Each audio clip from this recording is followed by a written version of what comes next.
Arestado ang isang lalaki matapos siyang ireklamo ng panggagahasa. Ang kanyang biktima, kapitbahay niyang person with disability.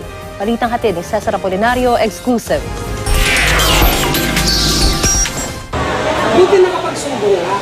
Sa opisina ng Women and Children Protection ng Batasan Police Station, dinala ng mga tanod ng Barangay Commonwealth sa Quezon City ang 17 taong gulang na binatilyong ito na isang special child.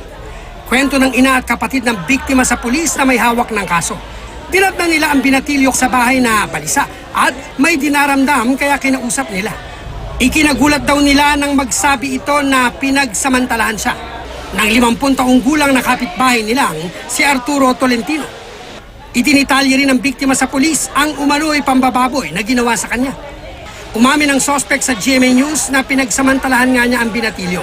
Pero nung unay, biktima pa ang sinisisi niya. Pinapasok ko niya ako sa loob ng bahay, tapos bila niya nilak ko yung bahay niya. Ikaw paano? Parang ganun po yung pangyayari. Kasi po ako yung pinapasok niya. Kalaunay umamin din ang suspect na pinwersa niya ang biktima. Alam ko po. Hindi pagsasamantalayan. Opo. Ang pulisya, tiniyak na mananagot ang suspect lalo't bukod sa menor de edad, ay may maselan pang kalagayan ng biktima na inabuso nito.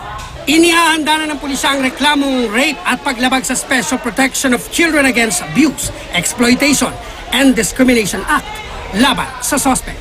Cesar Apolinario, GMA News.